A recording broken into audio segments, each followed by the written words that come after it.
স্বপ্ন, প্রত্যেক মানুষ স্বপ্ন দেখে, আর প্রত্যেক মানুষ এই আশাও করে যে তার স্বপ্ন পূরণ হোক। কিন্তু তার স্বপ্ন কখনো পূরণ হয় না। যারা প্রথমেই এই কথা ভেবে নেন যে তাদের স্বপ্ন পূরণ হয়ে গেছে, তাদের স্বপ্ন যথার্থ হয় যারা প্রয়াস করতে থাকে, নিরন্তর প্রয়াস। সেই জন্য জীবনে চেষ্টা চালিয়ে যান, পরিশ্রম করতে থাকুন, আর পূর্ণ বিশ্বাসের সাথে নিজের স্বপ্ন পূরণ করার দিকে অগ্রসর হয়ে পড়ুন। নয়তো এরকম না হয়ে যায় যে অন্য কেউ আপনাকে দিয়ে তার স্বপ্ন পূরণ করিয়ে নেয়। রাধা রাধা। সম্পর্ক, এই সম্পর্ক বন্ধুত্বের হোক বা ভালোবাসার, এর আধার হলো হৃদয়। এবার এই হৃদয়ের কথা বাইরে বের করার জন্য আমাদের দরকার পড়ে শব্দের। এবার আমরা এই ভুল অনেকবার করে ফেলি। এই শব্দ মিষ্টি হোক বা হোক কর্কশ, সেই ভিত্তিতেই আমরা সম্পর্ক পরিমাপ করি। এটাকেই সম্পর্ক ভেবে নিই আমরা, আর এটাই আমাদের সব থেকে বড় ভুল। তাই মনে রাখবেন, এই সম্পর্ক শুধুমাত্র হৃদয় দিয়ে গড়ে তোলা যায়।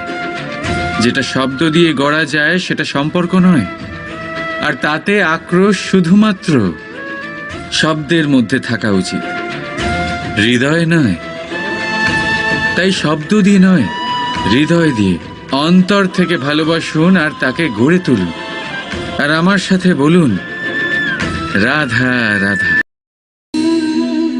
সংসারে এরকম কেউ নেই যে কোনোদিন কোনো ভুল করেনি। ভুল হয় এই জন্য যাতে আমরা সেই ভুল করি, সেই ভুল থেকে শিখি আর জীবনে অগ্রসর হই। কিন্তু সেই ব্যক্তি তার ভুল থেকে কখনোই শিক্ষা পাবেন না যিনি তার ভুলকে স্বীকার করতে শেখেননি।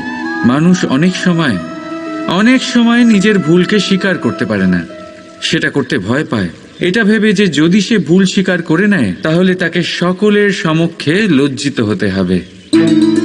সে জানে যে সে কোথাও না কোথাও অবশ্যই ভুল করেছে, কিন্তু তার দম্ভ তাকে এটা স্বীকার করতেই দেয় না।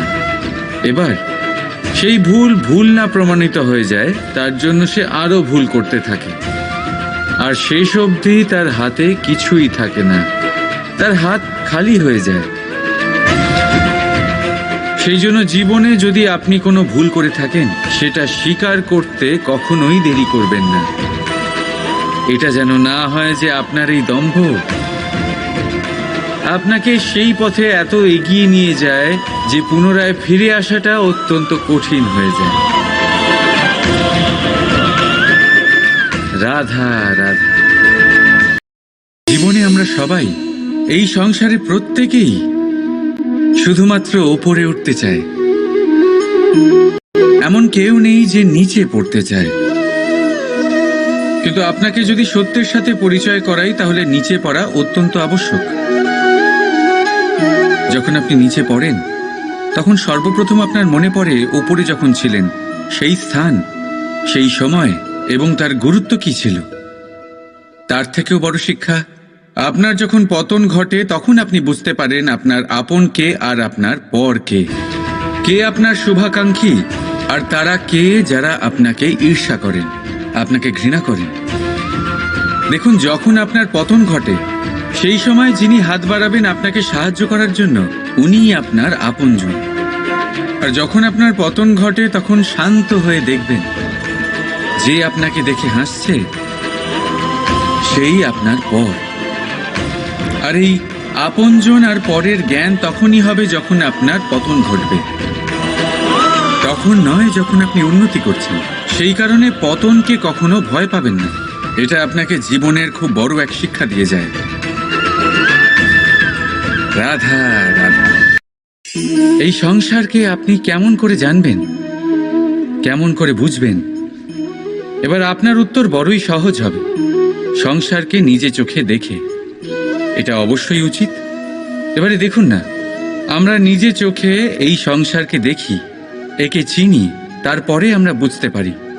কিন্তু আমরা এটা খেয়াল করতে পারি না যে সমস্ত সংসারকে দেখছে যে চোখ, তা কতটা ছোট হয়, তাই না? একা একজোড়া চোখ আমাদের সমস্ত সংসারকে দেখায়। তাহলে ভেবে দেখুন আপনার কাছে আর কি কি আছে। দুটি চোখ আছে, দুটি কান আছে, বলার ক্ষমতা আছে, যা দিয়ে আপনি শব্দ নির্মাণ করতে পারেন, শব্দ যা দিয়ে আপনি ব্রহ্ম বানাতে পারেন। দুই হাত আছে, যদি সে চায় তাহলে পাতাল খুঁড়ে সে জল নিয়ে আসতে পারে। দুটি পা আছে, যদি সে চায় তাহলে সংসারে যত বড়ই পর্বত হোক না কেন তাকে পার করতে পারে। একটা হৃদয় আছে যে প্রেমের বন্ধনে সবাইকে বেঁধে রাখে। একটা মন আছে যে প্রকাশের থেকেও বেশি তীব্র গতিতে চলে। এক মস্তিষ্ক আছে যে যত বড়ই সমস্যা হোক না কেন সমাধান বের করে ফেলে। এবারে ভেবে দেখুন আপনার কাছে কি কি নেই। বোঝার চেষ্টা করুন আপনি কতটা ধনবান। এই সংসারে সেই ব্যক্তি সুখী নন যার কাছে ধন আছে। সুখী সেই যে ধনের সদ্ব্যবহার করে। ঠিক তেমনই আপনার ধন হলো আপনার এই শরীরের ক্ষমতা। এই শরীরের ক্ষমতাগুলিকে ব্যবহার করে ধনাত্মক দৃষ্টিভঙ্গিতে সবকিছু দেখুন। এই সংসারকে বুঝুন, নিজেকে বুঝুন। এই সুখ চাইলেও আপনার থেকে দূরে থাকতে পারবে না। রাধা রাধা। মানুষ নিজের জীবনে সুখ পাওয়ার জন্য অনেকবার চেষ্টা করে, কিন্তু সহস্র প্রয়াসের পরেও ব্যক্তি মনের মতো সুখ পায় না। সুখকে পাওয়ার এই যাত্রা অনেক সময় দুঃখের মোড়েতে এসে সমাপ্ত হয়ে যায়। আর মানুষ বুঝে উঠতে পারে না যে কেন এমন হলো। তার প্রয়াস শুদ্ধ ছিল, তার মন পবিত্র ছিল, তার মনোবাঞ্ছনা সঠিক ছিল, কিন্তু তাও কেন সে সুখ পেল না। এর কারণ হলো আপনার আশেপাশের লোকজন আপনার সাথী। আপনি সুখ অথবা দুঃখের লক্ষ্য এনাদের থেকেই পান। তাই মনে রাখবেন, অনেক সময় আমরা দুঃখ এই কারণে পাই কারণ আমরা দুর্জনের ওপরে ভরসা করি। আর অনেক সময় দুঃখী আমরা এই কারণে হই কারণ আমরা সজ্জনের ওপরে সন্দেহ করি। যেদিন আপনারা এটা বুঝতে পারবেন যে কাদের ওপরে সন্দেহ করবেন আর কার থেকে আশা রাখবেন, সেই দিন আপনার জীবন থেকে দুঃখ চিরকালের জন্য চলে যাবে। তাহলে আসুন আর আমার সাথে ভালোবেসে বলুন, রাধা রাধা। এই পেরেককে দেখতে পাচ্ছেন আপনি? এর আকার কতটা সুন্দর। আর এই আকারের কারণেই খুব সহজেই একে দেওয়ালে রোপণ করা যায়। কিন্তু যখন আপনি এই পেরেককে দেওয়াল থেকে বাইরে আনেন, আপনি দেখবেন ওখানে একটা চিহ্ন রয়ে যায়। ঠিক এমনই হলো আমাদের মুখ থেকে বের করা কড়া শব্দ। যখনই আমাদের মুখ থেকে এই কটাক্ষ বেরোয়, তখন তা কোনো ব্যক্তির মনকে আঘাত করে। আর তারপরে আপনি যতই তার কাছে ক্ষমা চান না কেন, কিন্তু তাও তার সেই ঘা পূরণ হয় না। আপনার বলা সেই কথা, সেই কঠোর চিহ্ন ওই ব্যক্তির মনের দেওয়ালে খোদাই হয়ে থাকে। সেই জন্য আমি সব সময় বলি, এই শব্দের শক্তিকে আপনারা বুঝুন, এর মাহাত্ম্যকে বুঝুন। এই শব্দ ব্রহ্ম।